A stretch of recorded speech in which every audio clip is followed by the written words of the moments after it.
There is a very specific kind of silence that fills a boardroom when a man realizes his career is evaporating. I did not scream, cry, or resign when my boss tried to frame me for federal fraud during a crucial $200 million acquisition meeting. Instead, I simply hit record, smiled directly into the lens, and let him say the exact words that would send him to prison. Hello, everyone, and welcome back to Boss Revenge Stories. Our channel was recently demonetized by YouTube, leaving us without the budget needed to keep producing the content you love. If you enjoyed today's story, please consider supporting our hard-working team with just a $1 donation so they can pay their living expenses and continue bringing you great stories. You can do this by scanning the QR code on your screen or clicking the donation link in the description or pinned comment. My name is Lucy White, and I am 34 years old. I worked as a compliance data architect at Ethos Dynamics, a high-tier drone technology firm based in the perpetual drizzle of Seattle.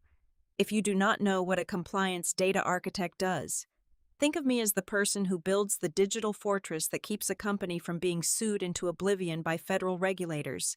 For 5 solid years, I was the unseen spine of Ethos. I built their secure data architecture from the ground up, writing the protocols that ensured every piece of telemetry, every drone flight log, and every user data packet was encrypted, anonymized, and strictly compliant with federal aviation and privacy laws. I gave them my absolute dedication. My work record was flawless. I did not take sick days. I did not complain when I was debugging firewall logs at 2 in the morning. I believed in the company. And I firmly believed that competence would naturally shield me from the usual corporate politics. That was my first and only mistake. The ecosystem of Ethos Dynamics changed the day Julian Vance walked through the glass doors. Julian was a newly appointed executive director, a man whose tailored suits cost more than my car and whose ego had its own massive gravitational pull. He was the kind of corporate parasite who possessed no actual hard skills but had weaponized the art of failing upward. Julian did not build things. He claimed the things other people built, slapped his name on the executive summary, and used the momentum to crush whoever stood on the rung above him. It did not take long for Julian to identify me as a problem. In his world, people who actually understood the mechanics of the company were dangerous, because they could see through his facade of empty buzzwords and forced synergy. Almost immediately, he painted a target on my back. It started with a series of subtle microaggressions masked as organizational restructuring. Under the guise of streamlining departmental efficiency, Julian systematically stripped away my project management authority. He reassigned my direct reports to his own hand-picked loyalists, leaving me isolated in the organizational chart. But stripping my authority was not enough for him. He needed my accomplishments to fuel his own ascent. Over the course of 3 months, I had painstakingly developed a suite of proprietary risk assessment models designed to predict and mitigate data breaches before they happened. It was a massive undertaking, requiring hundreds of hours of coding and testing. During a quarterly review meeting, I watched in stone-cold silence as Julian presented my risk assessment models to the board of directors. He did not merely gloss over my involvement. He actively erased it. I developed this predictive matrix to ensure our infrastructure remains impenetrable, Julian told the board, flashing a rehearsed, blinding smile. When I tried to interject and politely clarify the authorship of the matrix, Julian talked over me with a dismissive wave of his hand. "Thank you for your assistance on the data entry phase. Lucy," he said smoothly, "we will let you know if we need any more administrative support." The board nodded, entirely captivated by his performance. It was a blatant, unapologetic theft of my intellectual property, executed with the precision of a sociopath. I sat there, my nails digging into my palms, realizing that Julian was not just a bad boss, he was a predator. The reason for Julian's sudden and aggressive power grab was no secret to anyone paying attention to the financial wins. Ethos Dynamics was standing on the precipice of a monumental, company-altering event. We were in the final stages of a massive acquisition by the Meridian Group, an international tech conglomerate. The valuation of the deal sat at a staggering $200 million. For Julian, this $200 million buyout was not just a lucrative exit strategy for the founders, it was his golden ticket. If he could position himself as the visionary leader who guided the compliance and data security divisions through the rigorous due diligence process, he would be a guaranteed lock for the position of Chief Executive Officer of the newly merged subsidiary. He wanted the crown, and he was willing to burn the entire village down to get it. However, there was one glaring obstacle in his path to absolute power: me. As the architect of the very systems Meridian Group would be heavily scrutinizing, I held the keys to the kingdom. I knew where the digital bodies were buried. I knew the actual stress limits of our servers. And most importantly, I knew that Julian was technologically illiterate. He viewed me as the biggest threat to his ascension, because I was the only person in the building who could empirically prove he was a fraud. I watched him operate with a detached, clinical fascination. He thought my silence was submission.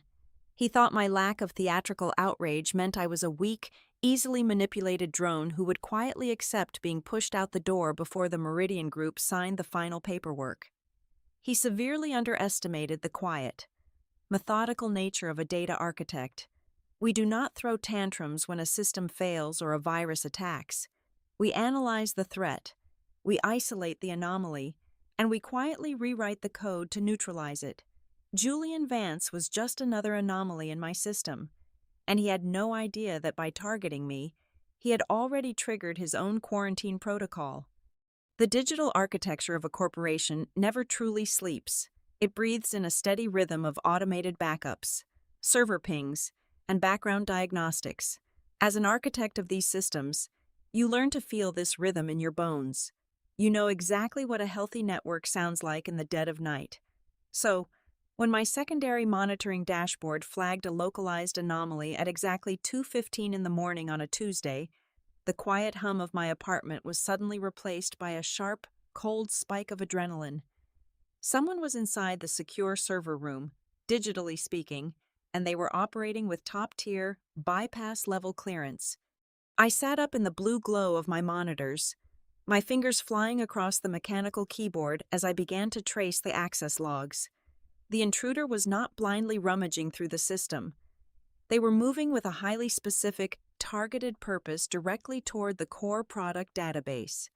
This was the digital vault containing the raw flight telemetry and safety error rates for our flagship autonomous delivery drones. I watched in real time, my breath catching in my throat. As the historical data was systematically rewritten, the original logs showed an acceptable, highly realistic hardware failure rate of roughly 4.5% during severe adverse weather simulations.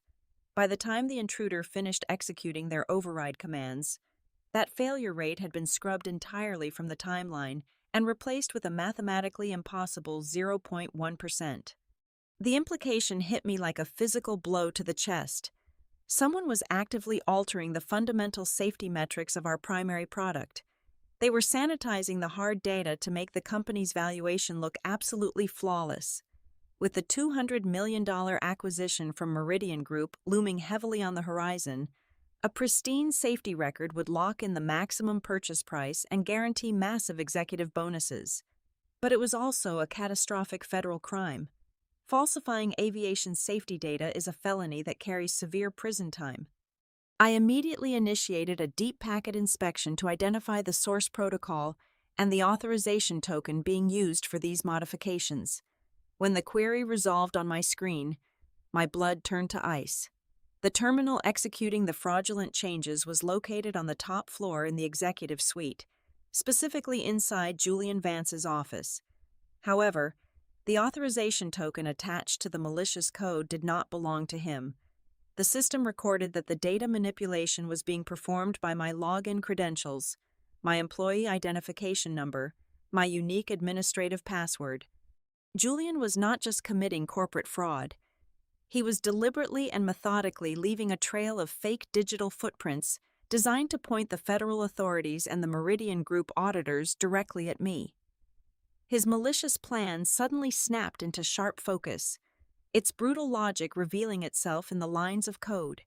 He was going to wait until the final stages of the due diligence phase, right when the Meridian Group was doing their deepest, most invasive dive into our compliance systems. Then, he would feign a sudden, shocking discovery of these fabricated errors. He would present himself as the diligent, sharp-eyed executive who caught a rogue employee trying to sabotage the company from the inside. He was setting the stage to fire me immediately and publicly, but this was not just about removing a perceived rival. It was about raw, unadulterated greed. In the ruthless ecosystem of corporate tech, termination for gross misconduct or intentional sabotage triggers a vicious clawback clause in the standard employment contract. If I were fired for cause under those specific circumstances, I would automatically be stripped of all my unvested stock options. After 5 years of grueling, 60-hour work weeks, I had accumulated a highly significant equity stake in the company. If my shares were seized due to termination, they would not just disappear, they would be legally returned directly to the executive pool. Julian would not only eliminate the only person smart enough to catch him, but he would also personally profit from my destruction by absorbing a massive portion of my equity when the $200 million deal closed. A lesser person might have panicked.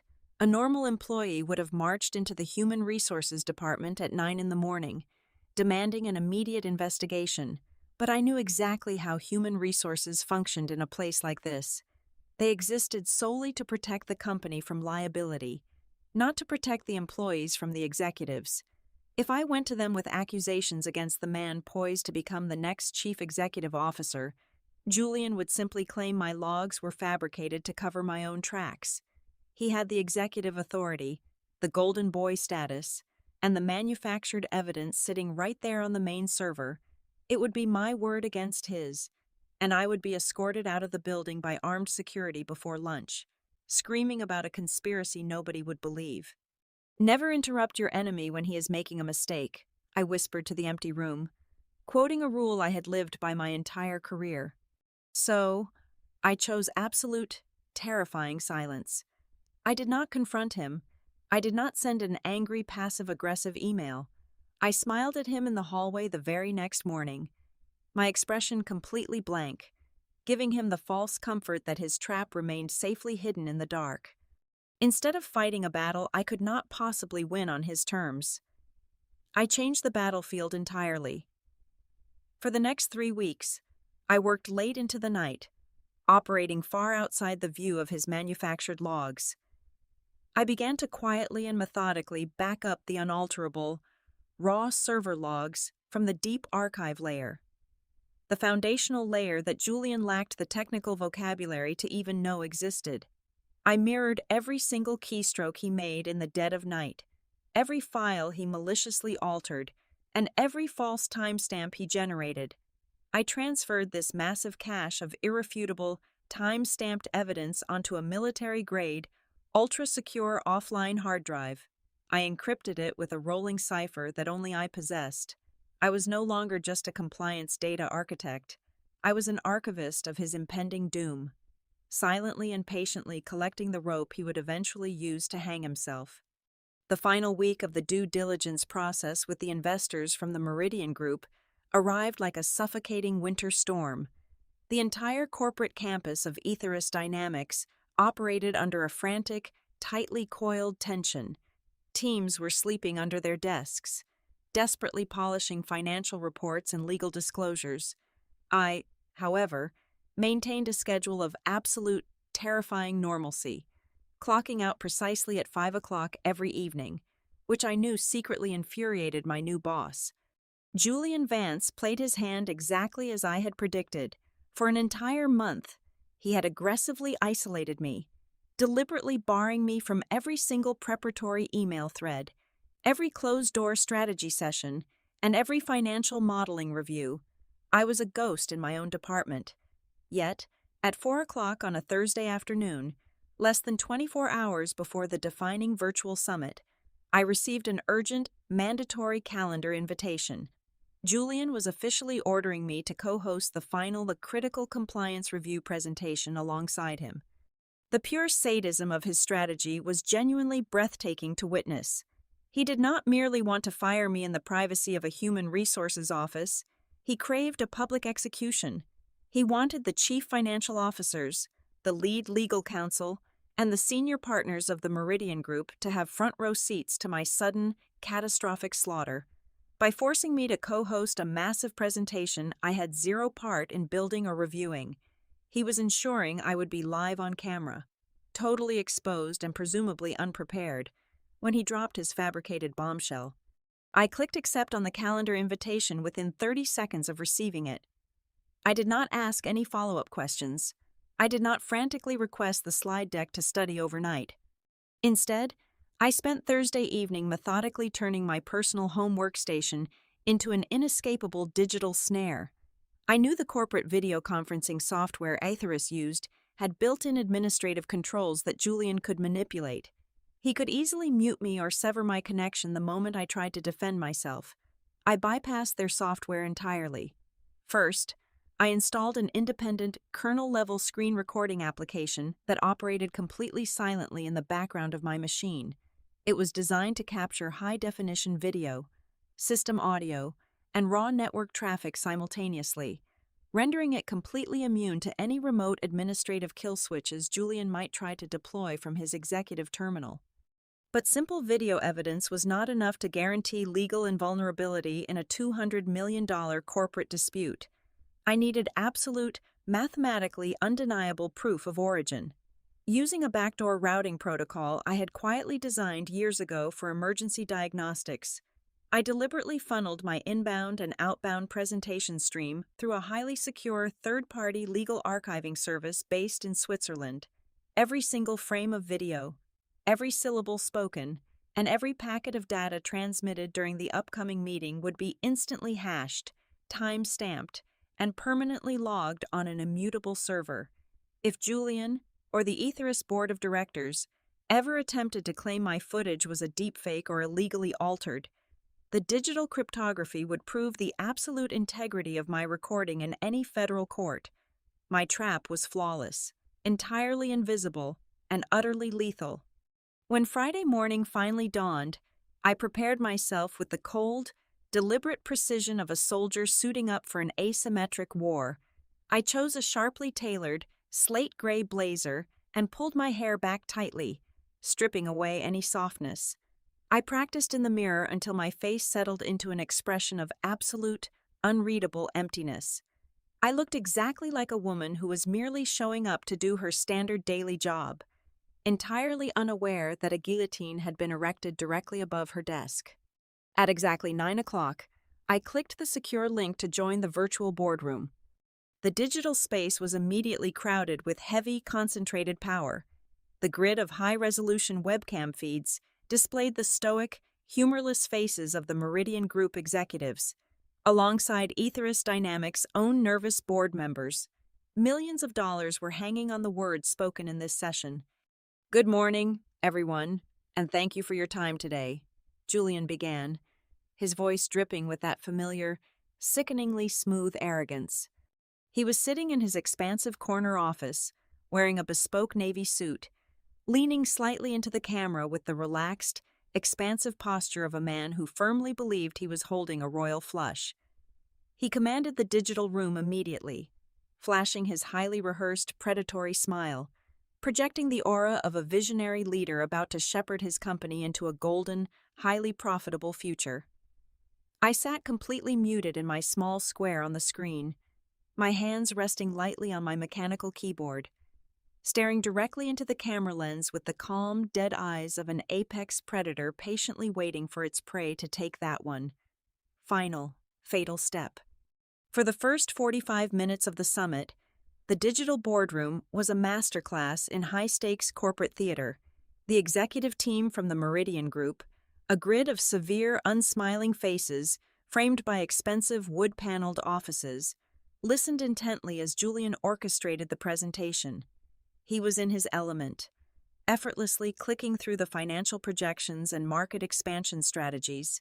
He used his hands expansively, his voice dropping an octave to convey trust and authority, whenever a Meridian partner interrupted with a sharp question about profit margins or supply chain logistics. The Ethos Dynamics board members nodded along in the adjacent video tiles, practically salivating at the impending $200 million finish line. I remained perfectly still in my designated square on the screen, breathing evenly, watching him weave his web of artificial synergy. Then, the presentation arrived at slide 73, the Compliance and Safety Risk Assessment module. Julian clicked his remote, but instead of the polished summary graphic that was supposed to appear, the screen went entirely black for 3 agonizing seconds. When the image finally resolved, it was a raw, chaotic spreadsheet of back-end server logs, highlighted aggressively in neon red. The atmosphere in the virtual meeting instantly fractured. The Meridian executives leaned forward, their brows furrowing in unison. The relaxed, confident posture Julian had maintained all morning abruptly vanished, replaced by a meticulously crafted mask of heavy, sorrowful disappointment.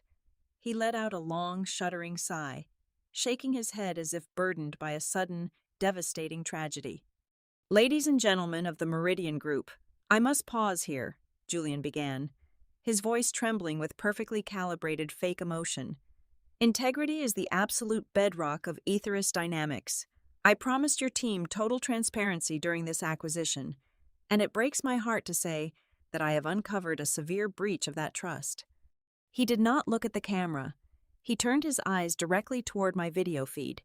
The sudden shift in his digital gaze felt like a physical spotlight slamming down on me. "Last night, while conducting a final, routine audit of our core product safety metrics, I discovered something horrifying," he continued, his tone shifting from sorrowful to violently sharp. "The pristine safety data you have been reviewing for the past month, the figures that justify this entire merger, were artificially doctored." A collective, audible gasp echoed through the audio channel from one of the Ethos board members, the lead investor for Meridian. A formidable woman with sharp features immediately unmuted her microphone, her voice like cracked ice. She demanded to know exactly what he meant by doctored. Julian was ready. He weaponized the moment instantly. He clicked another button, and the screen transitioned to a magnified view of the system logs. There, in the center of the shared screen, was a line of code displaying the fraudulent hardware failure rates, dropping them miraculously to 0.1%, and hovering right beside that manipulated data, glowing in undeniable high definition, was my unique administrative login token and my encrypted digital signature. "I am talking about catastrophic, premeditated negligence," Julian barked. Abandoning his smooth executive persona to play the righteous savior, he pointed his finger squarely at his webcam, aiming the gesture directly at me. "You deliberately compromised the integrity of our flagship drones. When your department failed to meet the federal safety standards during the adverse weather simulations, you did not report it. You hid it. You accessed the secure servers in the middle of the night and falsified the telemetry data to cover up your own catastrophic incompetence." He was practically shouting now, his face flushing red with manufactured outrage. He was putting on the performance of a lifetime, positioning himself as the brilliant, uncompromising leader who had caught a rogue employee just in time to save the investors from buying a fraudulent company. "You thought you could slip this past me," Julian sneered, his voice dripping with absolute contempt. "You thought you could jeopardize a $200 million acquisition and destroy the livelihoods of every single person in this company just to save your own miserable career. This is a federal crime. It is a gross violation of every ethical standard we hold." The silence from the Meridian Group was deafening. They were completely paralyzed, watching a public corporate execution unfold live on their monitors. The lead investor had taken off her glasses, her face pale with shock. In the ruthless arena of high-tier technology mergers, uncovering data fraud at the 11th hour was the ultimate nightmare scenario. Julian had completely seized control of the narrative, painting me as a desperate, incompetent criminal who had almost cost them a fortune. "I will not allow this company to be tainted by your toxic negligence for one more second," Julian proclaimed loudly, his voice echoing through the speakers of every executive in the meeting. I demand that you apologize to the Meridian partners right now for attempting to defraud them. And following that apology, you are to immediately log off this network. You are terminated, effective this exact second, for gross misconduct, data tampering, and intentional sabotage. Security has already been dispatched to your office to seize your hardware. He sat back in his leather chair, crossing his arms, his chest heaving as if he had just slain a dragon. He stared at my video tile, waiting for the breakdown. He was expecting tears. He was expecting me to stutter, to beg for my job, to frantically deny the irrefutable evidence he had just plastered across the main presentation screen. He wanted the executives to see me crumble into a pathetic, weeping mess, cementing my guilt in their minds forever. I gave him absolutely nothing. I sat perfectly upright in my chair, my hands still resting gently on the desk. My face was a mask of cold, unyielding stone. I did not blink. I did not open my mouth to offer a single word of defense or apology. I just looked straight through the webcam, staring directly into his digital eyes, while the hidden screen recording software running silently in the background captured every single syllable of his vicious, slanderous tirade. I let the crushing, agonizing silence stretch out for 10, 20, 30 seconds, allowing the sheer brutality of his false accusations to hang heavily in the air, wrapping tightly around his own throat. The agonizing silence stretched across the digital boardroom for what felt like an eternity.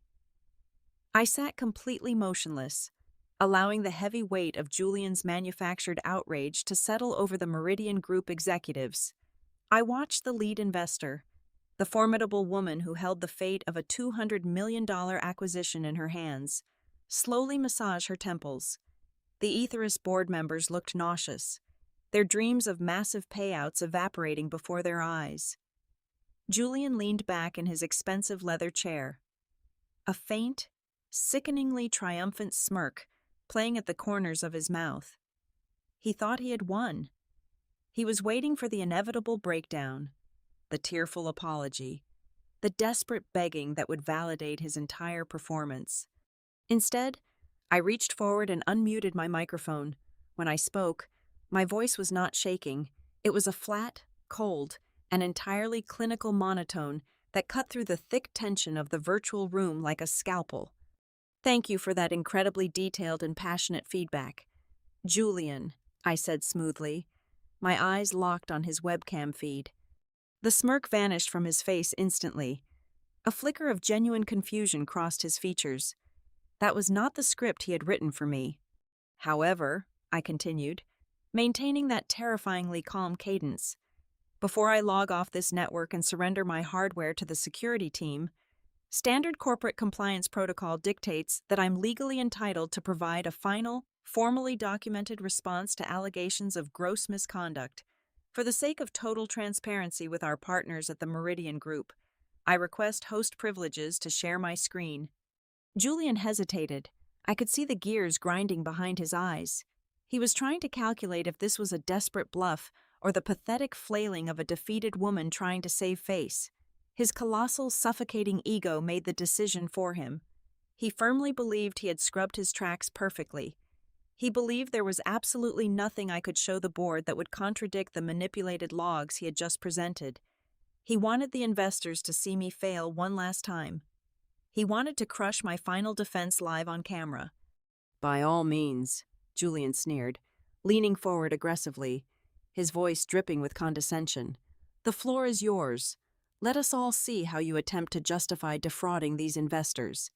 A small notification popped up on my interface. Julian had transferred the screen-sharing permissions to my terminal. It was the digital equivalent of handing a loaded weapon to your executioner. Thank you, I replied softly.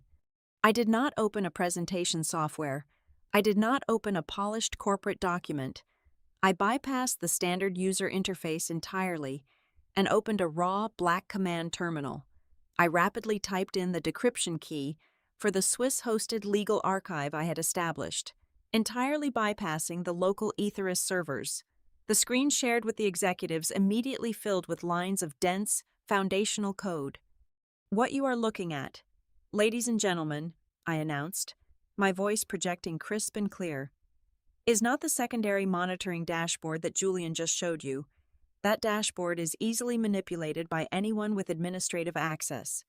What I am sharing now is the unalterable, hardware-level registry of our primary server. These logs are hard-coded into the physical architecture. They cannot be edited, scrubbed, or spoofed by any user, not even me." I executed a query, and the screen snapped to a highly specific time frame.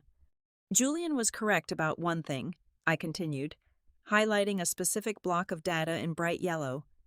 "Someone did access the core product database at exactly 2:15 in the morning on Tuesday, and as Julian pointed out, my unique administrative login token was used to execute the command." I paused, letting that admission hang in the air. Julian puffed his chest out slightly, shooting a vindicated look at the Meridian lead investor. "However," I said, hitting the enter key to expand the network path, "what Julian lacks the technical literacy to understand is that a login token is merely a digital name tag. It does not dictate physical location. The foundational registry records the exact media access control address, the unique physical identifier of the specific computer used to initiate the breach. If you look at the highlighted column, you will see that the network ping originated from an internal corporate IP address routing directly through the executive suite on the top floor, specifically port number 42. I brought up the official corporate floor plan and cross-referenced the port number. The schematic flashed onto the screen, placing a blinking red dot squarely in the center of a single room. Port 42 is hardwired directly into the desktop terminal located inside the private office of our executive director. "Julian Vance," I stated, the words dropping like anvils. While my stolen credentials were used as a mask, the actual physical keystrokes altering the drone's safety data were executed from his chair. The color rapidly began to drain from Julian's face. The arrogant flush of his cheeks vanished, replaced by a sickly, translucent white. He lurched forward, his hands scrambling over his keyboard. "This is a fabrication," Julian stammered, his voice suddenly pitching an octave higher, completely devoid of its previous smooth authority. "She is hacking the system right now. She is routing false data to make it look like it came from my office. Cut her feed. Someone revoke her permissions immediately."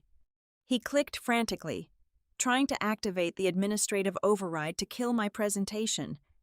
He was desperately trying to plunge the room back into darkness. "You will find that you cannot revoke my access, Julian," I informed him coldly. "This stream is currently being routed through an independent, encrypted legal server based in Geneva. It is permanently locked." I shifted my attention away from his panicked flailing and addressed the grid of stunned executives. The Meridian partners were leaning so close to their monitors that their faces were bathed in the glow of the screen. "Now that we have established the physical origin of the breach, let us look at the actual data," I said. I pulled up the original, unmodified safety logs that I had meticulously backed up weeks ago. I placed them side by side with the fraudulent logs Julian had just presented. On the left is the authentic safety metric for our flagship drone model. During severe weather testing, the hardware failure rate stands at a highly realistic 4.5%. On the right is the data Julian Vance presented to you 10 minutes ago, mathematically sanitized down to 0.1%. This was not negligence.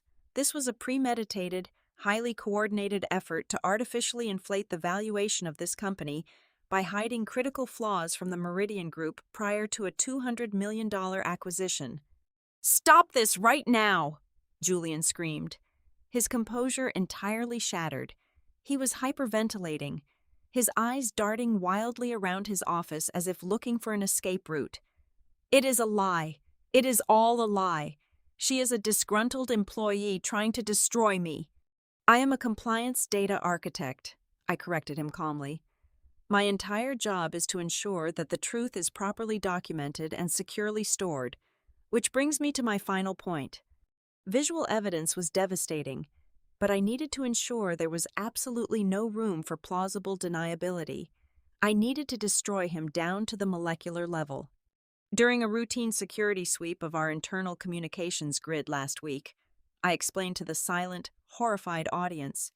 I discovered that a secondary voice-over internet channel had been left unencrypted by the executive suite. It automatically cached all internal dictations and voicemails. I found one highly relevant audio file that had been marked for deletion, but had not yet been purged from the deep archive. I clicked a single audio file resting on my desktop.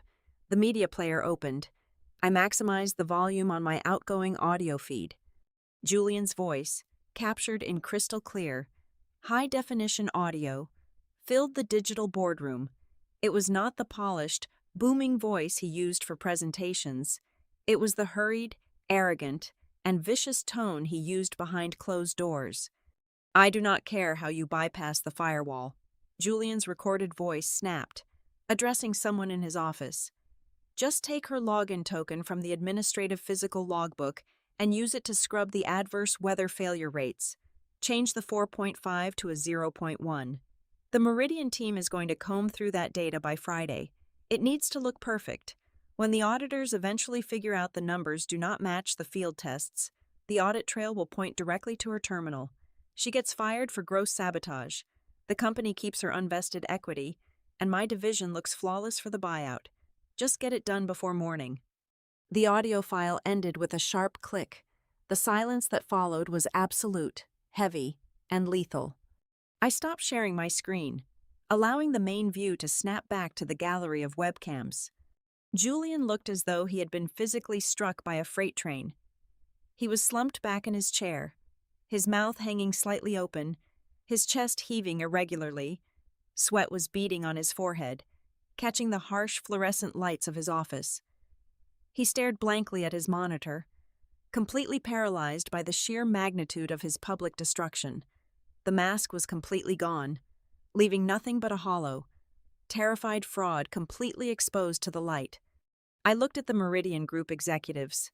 They were no longer confused. The lead investor's face was carved from granite. Her eyes, fixed intensely on Julian's trembling form, burned with a cold, absolute fury. She had just realized that the charismatic executive who had spent the last month charming her team had come within inches of tricking her firm into buying a $200 million liability built on a foundation of federal felonies. There was no going back from this. The trap had not just closed, it had completely pulverized him. The lead investor of Meridian Group, the formidable woman who had sat frozen in stunned silence since my final revelation, finally reached out and unmuted her microphone. Her voice did not shake. It struck the virtual boardroom like a physical gavel. "This meeting is over," she declared, the sheer authority in her tone instantly silencing the frantic whispers of the Aetherius board members. Effective this exact second, the Meridian Group is officially suspending all negotiations regarding the $200 million acquisition of Aetherius Dynamics. A chaotic wave of panic erupted from the adjacent video tiles. The Aetherius chairman frantically tried to interject, begging for a brief recess to handle the situation internally, but the Meridian investor cut him off with a look of absolute, chilling disgust. "There will be no recess," she snapped. "If you wish to retain even a fraction of a percent of a chance that my firm will ever do business with you again, you will suspend Julian Vance immediately. We expect full cooperation with the impending federal investigation. Our legal counsel will be contacting the authorities before the hour is out." She disconnected from the call. One by one, the rest of the Meridian team vanished from the screen, leaving the Aetherius executives trapped in a digital room with the shattered remains of their golden ticket. I did not linger to watch the corporate vultures turn on each other. I calmly reached over and ended my screen recording, moving with practiced precision. I packaged the encrypted video file, the unaltered foundational server logs, and the damning audio clip into a single, impenetrable, secure file, bypassing my own compromised management structure entirely. I routed the digital package directly to the internal compliance board of the Meridian Group. My duty as a data architect was officially complete. Less than 60 minutes later, the physical consequences of my digital trap manifested in the real world. From my desk, peering through the glass walls of my department, I watched the grand finale of Julian Vance. Two armed corporate security guards flanked him as he was marched out of the Seattle office. He was carrying a small cardboard box containing a few pathetic personal items. The transformation was staggering. The arrogant, untouchable executive had been entirely hollowed out. His bespoke navy suit suddenly looked ridiculous, hanging loosely off a defeated, shrunken frame. His face was a mask of sheer terror and humiliation. He kept his eyes locked on the floor, refusing to look in my direction as the heavy elevator doors closed, severing him from his career forever. The corporate fallout over the following 2 weeks was absolute and highly satisfying.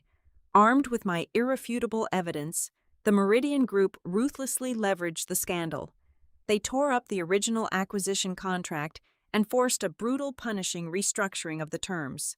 They legally gutted Aetheris Dynamics, demanding the immediate resignation of the entire old executive team who had allowed such a catastrophic oversight to fester under their watch. The complacent board of directors was dissolved, and the final valuation was aggressively slashed, but the core technology, my secure data architecture, remained highly coveted.